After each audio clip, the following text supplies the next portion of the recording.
Nah, firman Allah yang saya mau bagikan pada pagi ini masih kelanjutan hari Sabtu. Kelanjutan kemarin juga. Sebab itu kalau saudara baru pertama kali ibadah, saya mau ucapkan selamat datang di doa pagi atau mesbah doa pagi di channel YouTube GSPD Jombang. Saya rindu besok Anda juga bisa kembali doa pagi seperti hari ini. Kalau Anda belum melihat tayangan yang ibadah yang kemarin, tolong dilihat yang kemarin supaya utuh, mendapat berkat gambaran firman Allah yang disampaikan pada pagi ini. Saya masih berbagi dengan saudara sebuah pengajaran firman Allah, masih tema yang sama tentang gaya hidup kerajaan Allah. Kembali kita baca ayatnya, Matius pasal 6 ayat yang ke-33. Mari saudara yang dikasihi Tuhan, baca keras sama-sama ayat ini ya. Matius 6 ayat 33. Sama-sama kita baca 1, 2, dan 3. Tetapi carilah dahulu kerajaan Allah dan kebenarannya, maka semuanya itu akan ditambahkan kepadamu. Perhatikan kalimat yang terakhir yang saya berulang-ulang sampaikan sama saudara. Kalimat ini berkata begini, maka semuanya itu akan ditambahkan kepadamu. Apa semuanya itu? Dalam pelajaran hari Sabtu, hari Senin kemarin juga, kata semuanya itu bicara makan, minum, pakai. Bicara makanan kita, minuman kita yang kita pakai.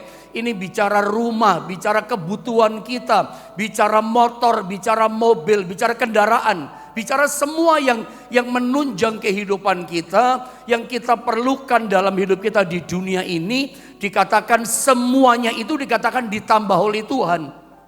Jadi semua yang menunjang yang kita butuhkan itu hanya perkara tambahan, saudara ya. Perkara tambahan, rumah itu tambahan. Kendaraan yang kita butuhkan untuk tumpangan kita itu tambahan.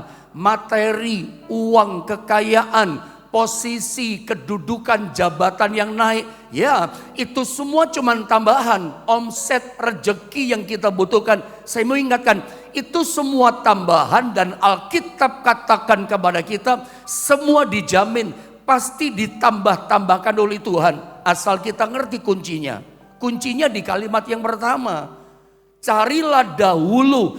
Jadi kita disuruh mendahulukan, disuruh memprioritaskan, disuruh menomorsatukan, disuruh mengedepankan yang namanya apa?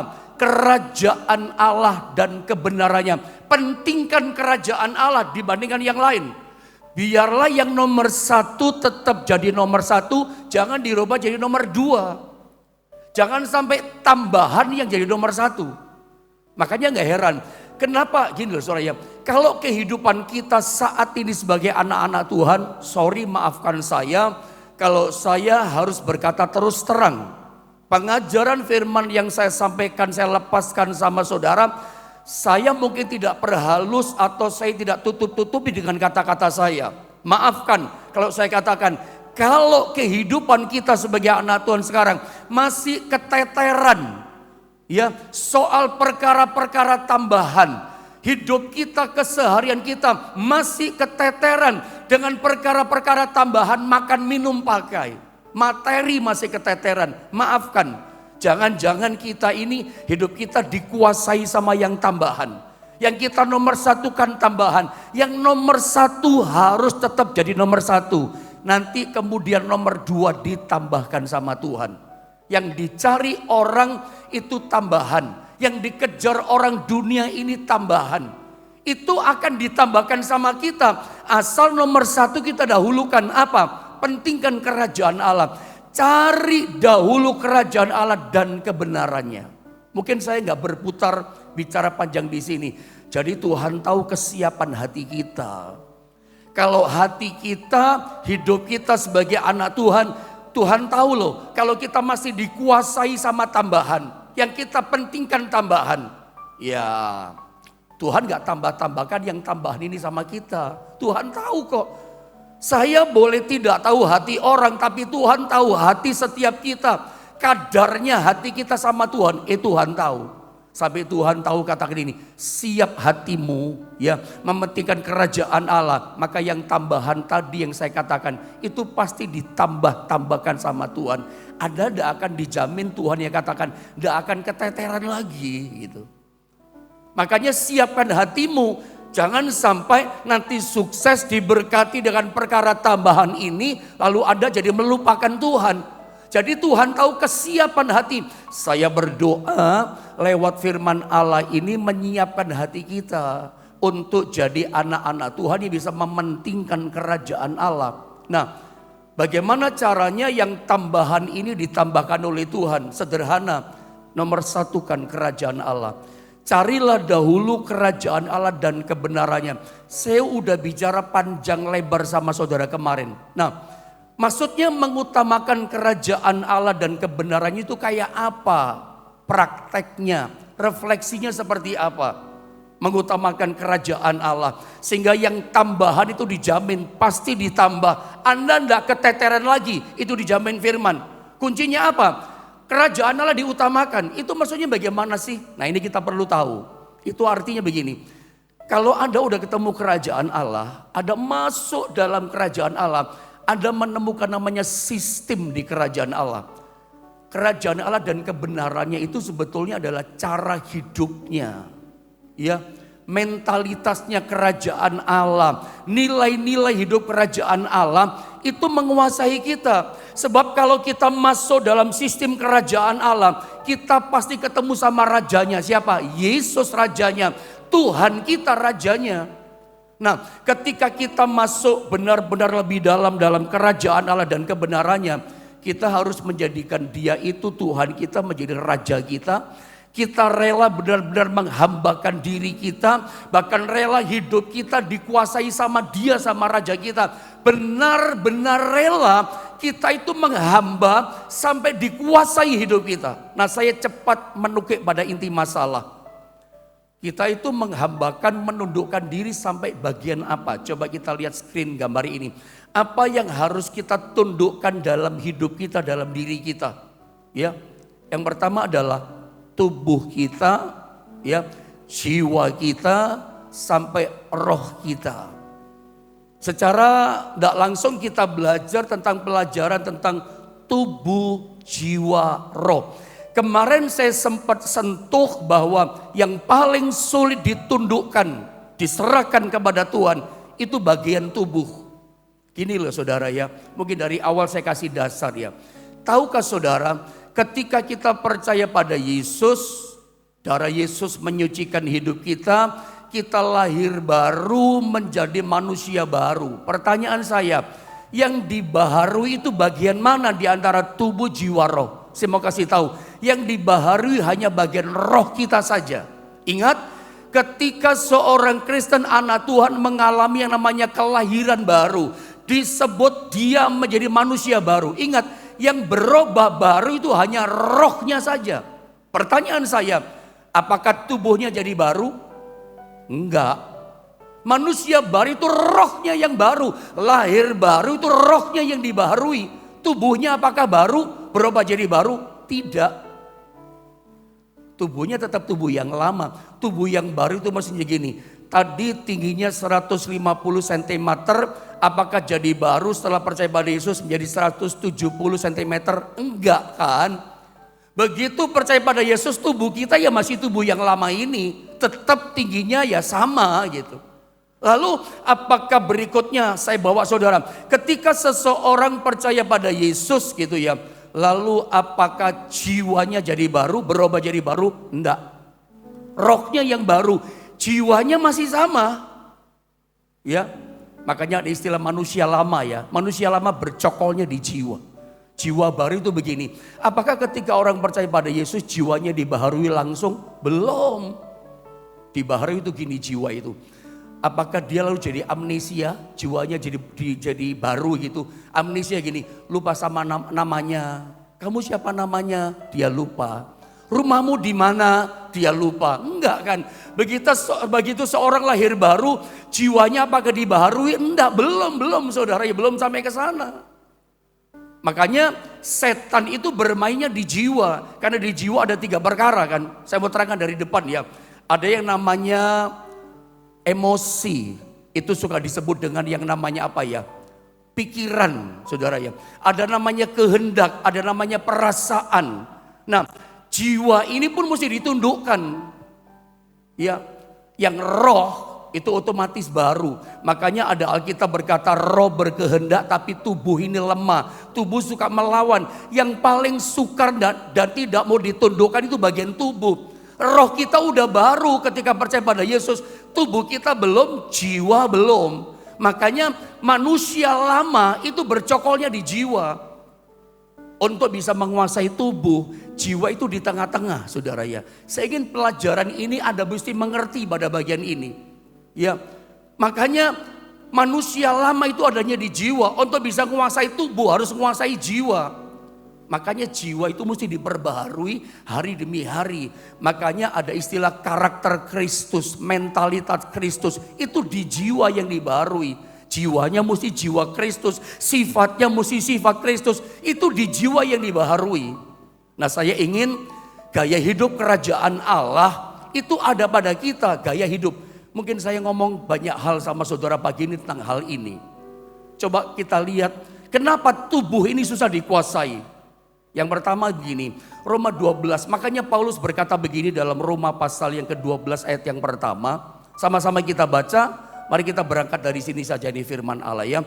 Roma 12 ayat yang pertama, 1, 2, dan 3. Karena itu saudara-saudara, demi kemurahan Allah, aku menasehatkan kamu supaya kamu mempersembahkan tubuhmu sebagai persembahan yang hidup, yang kudus dan yang berkenan kepada Allah. Itu adalah ibadahmu yang sejati. Ternyata yang disebut ibadah yang sejati, ibadah yang berkenan kepada Allah, bahkan ibadah yang hidup itu adalah mempersembahkan tubuh. Tubuh ini yang suka berontak. Tubuh ini yang suka ngelawan. Tubuh ini yang suka tidak tunduk sama Tuhan. Kenapa? Makanya Paulus katakan ibadah sejati itu persembahkan tubuhmu. Tubuh ini yang paling susah. Pertanyaannya, pendeta, kenapa tubuh yang suka berontak? Tubuh yang kenapa susah suka dipersembahkan sama Tuhan? Kalau kita baca dalam Galatia pasal 5. Nah, kita lihat ayat 19. Tubuh ini yang paling susah. Ada 15 perkara dosa bercokol dalam tubuh ini. 15 perkara daging itu ada di tubuh. Pantesan tubuh yang paling berat. Tubuh ini yang paling susah nurut sama Tuhan. Tubuh ini yang paling susah untuk tunduk. Padahal yang namanya gaya hidup kerajaan Allah. Itu sampai tubuh kita rela kita tundukkan kepada Tuhan. Harus tunduk tubuh ini. Kalau enggak, nggak bisa. Ini sebetulnya gaya hidup kerajaan Allah. Itu Tuhan persiapkan sama kita, diajarkan cara hidup kerajaan Allah. Sebelum kita tinggal di sorga, di kerajaannya yang sungguh-sungguh itu.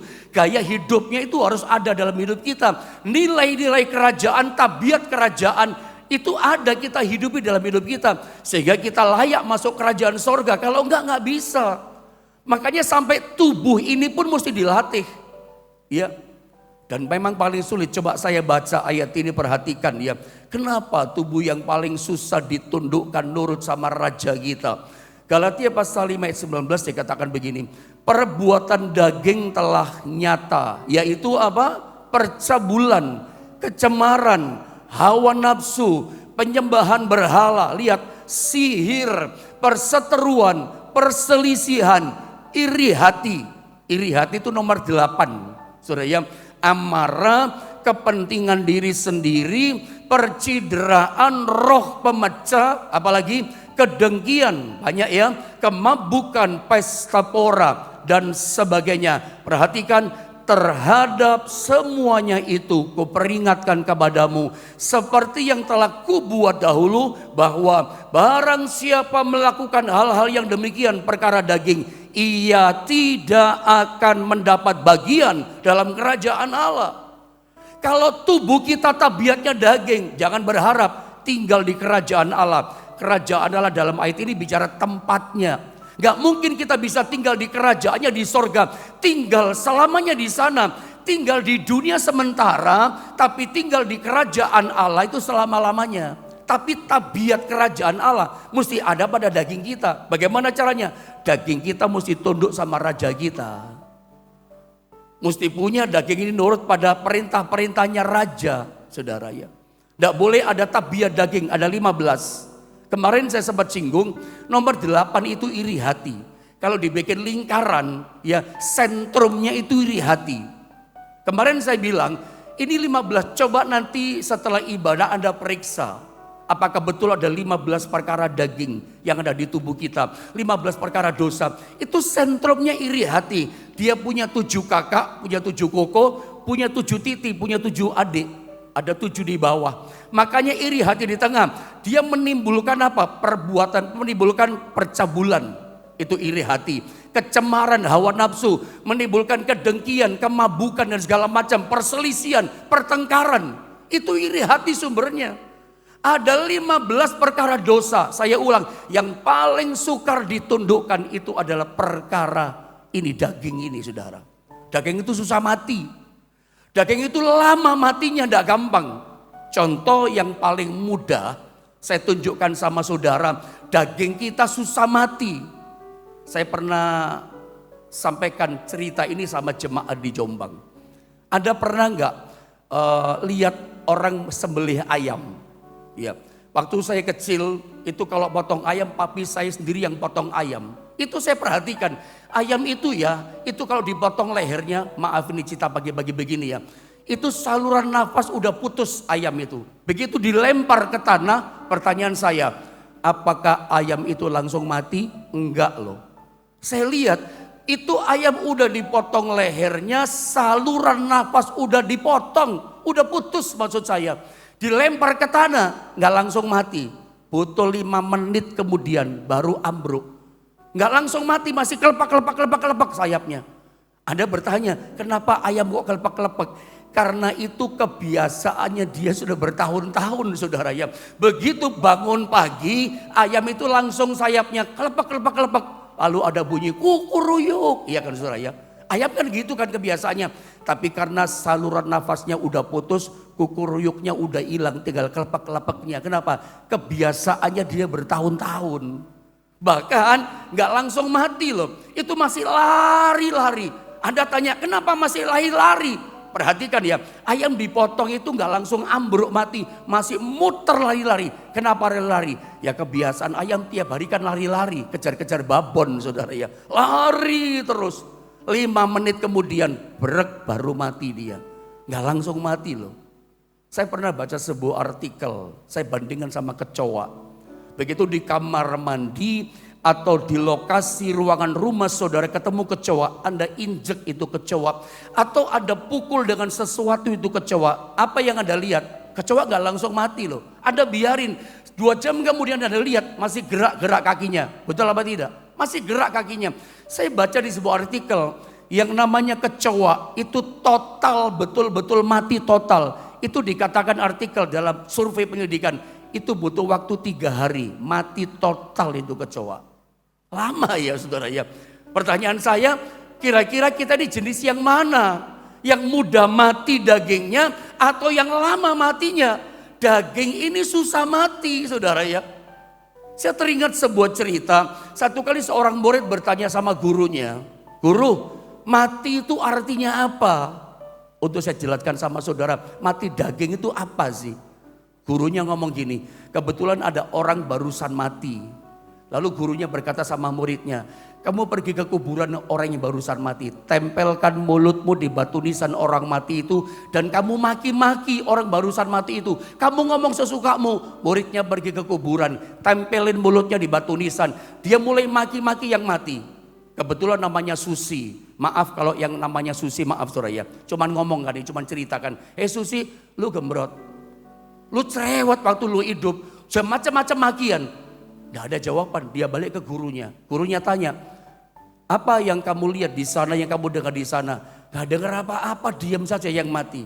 Coba sekarang kamu balik lagi, kamu ke batu nisan tempelin, puji-puji dia sekarang. Dipuji-puji, maaf Susi kamu udah gembrot, tapi kamu montok gitu misalnya saudara ya. Kamu udah cerewet, tapi memang kamu pintar berbicara gitu. Dan macam-macam pujian, nggak ada jawaban.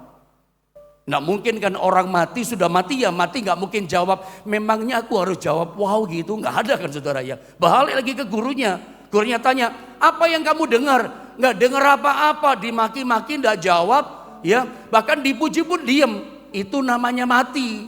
Ya, dipuji tidak bereaksi, dimaki-maki, disudutkan, dikecewakan juga nggak bereaksi. Itu namanya daging yang mati. Kadang-kadang kalau kita disudutkan sama orang, kita diperlakukan tidak adil, kadang daging ini teriak saudara ya. Kalau teriaknya salah, kalau teriaknya membalas kejahatan-kejahatan, menunjukkan memang daging kita belum mati. Saudara, mati itu ternyata seperti itu. Ya, kadang-kala kita dikecewakan tapi kita nggak balas, ngecewakan orang. Mati itu kayak begitu ternyata. Kadang-kadang ada seseorang itu dipuji, waduh kamu tadi doanya luar biasa ya. Kamu tadi renungan firman pendeknya tadi, indah luar biasa. Jawabnya apa? Padahal aku tadi nggak ada persiapan loh renungan. Doa tadi nggak persiapan loh. Pak Pendeta, Pak Gembala nyuruhnya mendadak. Maksudnya dia berkata gini, coba kalau aku persiapan doaku pasti lebih jos. Coba aku persiapan renungan tadi pasti lebih hebat. Bereaksi saudara ya. Kadang-kadang itulah daging kita. Saya cuma mau bilang sama saudara, yang namanya daging itu paling susah dimatikan. Susah ditundukkan. Belum lagi kita bicara yang kedua, jiwa. Tadi saya katakan ketika seorang lahir baru percaya pada Yesus saudara ya, hanya roh yang baru, jiwanya belum, apalagi tubuhnya. Nah, manusia lama itu bercokolnya di jiwa. Kalau jiwa bisa dikuasai, tubuh pasti bisa dikuasai. Makanya setan, pekerjaan setan itu bermainnya di jiwa. Ya, dalam jiwa itu ada 3 hal, ada 3 elemen lagi. Kalau istilah begitulah dalam jiwa. Ada yang namanya emosi, ada yang namanya perasaan, ada yang namanya kehendak. 3-tiganya ini dalam jiwa, ini mesti ditundukkan loh saudara ya.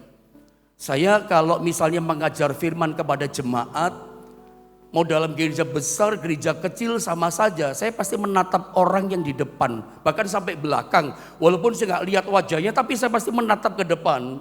Satu kali ketika saya menatap seseorang, lagi memang menatap jalan, tidak pernah menatap khusus, tapi saya mesti lihat orang kan.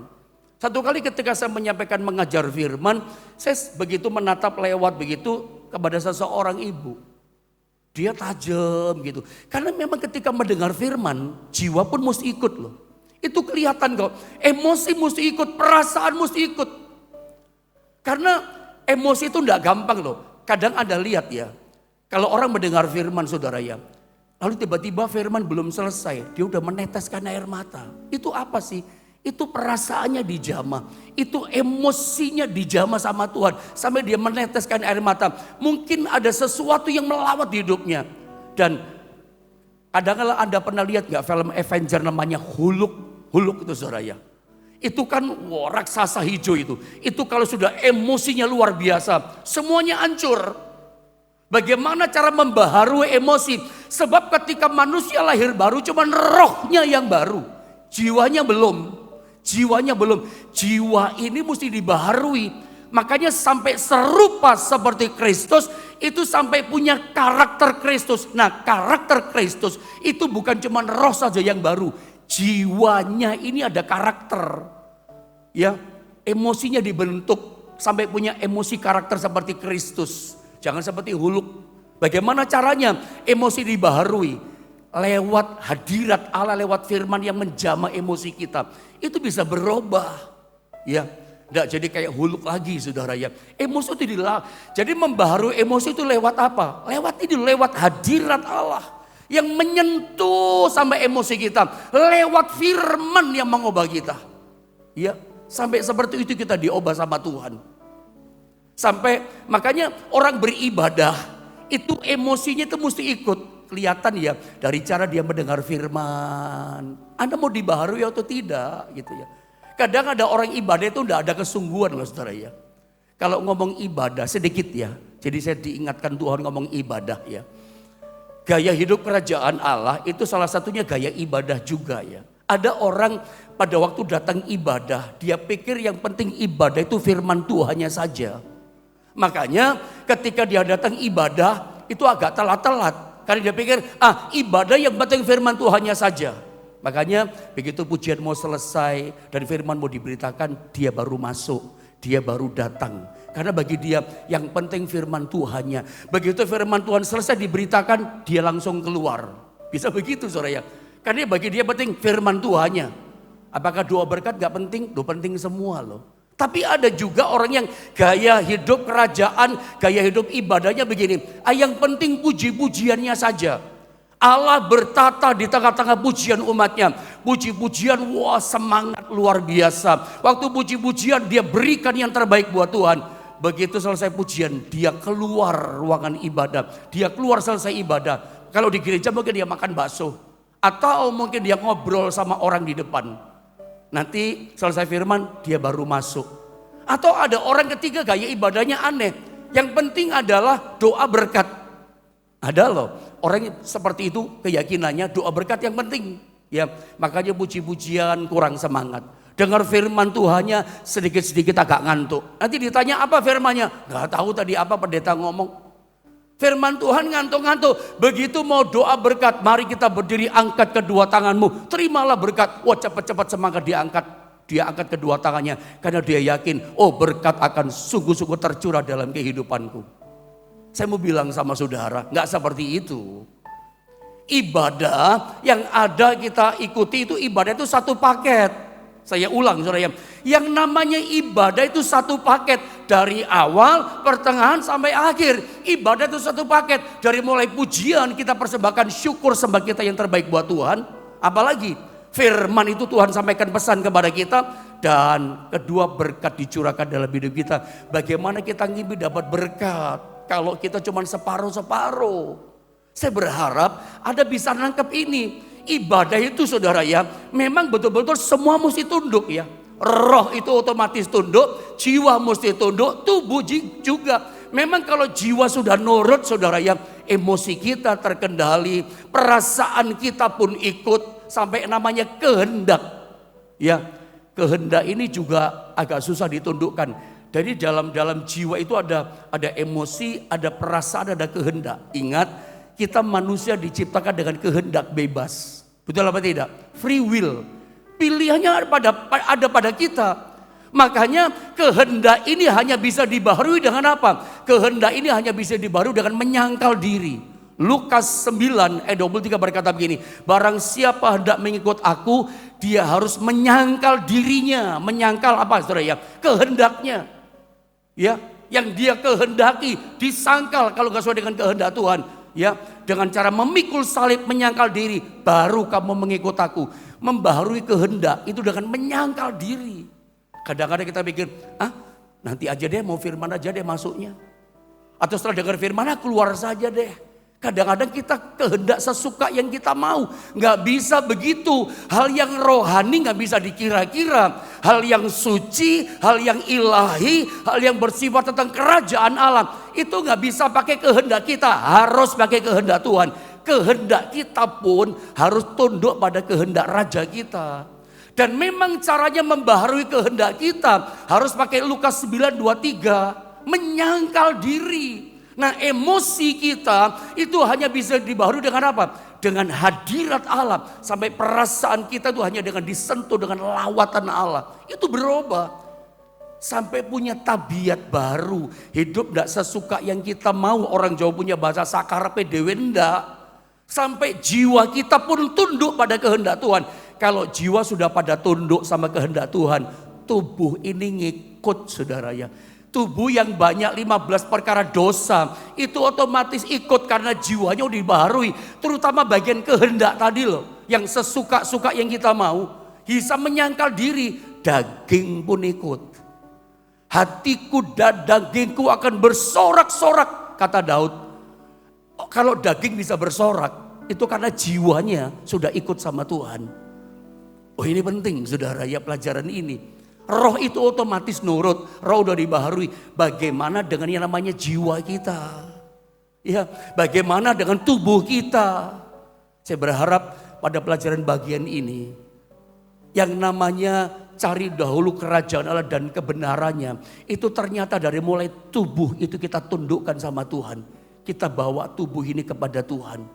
Ya, sampai kepada jiwa kita nurut sama kehendak Tuhan, nggak semaunya kita. Ya, mementingkan kerajaan Allah, hidup dalam kebenaran. Baru kemudian kalimat yang kedua, maka semuanya itu akan ditambahkan kepadamu. Dari pelajaran kemarin, kalau tubuh, jiwa, roh kita tundukkan kepada kerajaan Allah. Hidup kita pakai cara-cara nilai kerajaan Allah. Itu kunci kerajaan Allah at hand, ada di tangan kita. Kunci kerajaan Allah diberikan pada kita. Isunya yang penting adalah kuncinya siapa yang pegang. Bukan masalah pintu tertutup, pintu terbuka. Pintu kita boleh tertutup tapi tetap terbuka karena kita punya kunci. Sebab ketika kita punya kunci kerajaan Allah, apa yang kita ikat di dunia terikat di sorga. Apa yang kita lepaskan di dunia terlepas di sorga. Selalu terbuka, ada kelepasan, ada kemenangan. Isunya di mana? Di kunci kerajaan Allah. Kapan Tuhan kasih kunci kerajaan Allah? Ketika tubuh, jiwa, roh kita tunduk kepada sistem kerajaannya. Nilai-nilai kebenaran kerajaan ada kita hidupi. Itu kunci dikasih. Makanya semua perkara tambahan itu pasti ditambahkan oleh Tuhan. Jadi saya berharap pelajaran tentang Matius 6 ayat 33 itu selesai di sini Anda bisa paham. Jadi ternyata yang dimaksud carilah dahulu kerajaan Allah dan kebenarannya, itu ternyata bicara tentang kita, hidup kita itu ngikutin nilai-nilai kerajaan. Tubuh kita tunduk, jiwa kita pun nurut pada sistem hidup kerajaan. Gaya hidup kita, gaya hidup kerajaan yang diajarkan Tuhan lewat firman Allah. Maka ketika itu kita lakukan, kita hidupi, kunci kerajaan diberi pada kita. Hasilnya apa? Semua yang kita butuhkan itu ditambahkan oleh Tuhan. Lihat Ishak ketika dia taat, tidak pergi ke Gerar. Kehendaknya memang bebas, tapi dia ikuti kehendak Tuhan, kehendak kerajaan. Rajanya memberkati dia 100 kali ganda. Masa kekurangan? Justru dia tertawa betul. Ishak artinya tertawa dan memang dia melihat berkat yang luar biasa. Doa saya dengan saudara bisa menangkap ini firman Allah. Hidupmu tidak keteteran lagi, tapi hidupmu dipelihara, diberkati Tuhan dengan cara yang luar biasa. Mari kita sama-sama berdoa saudara ya.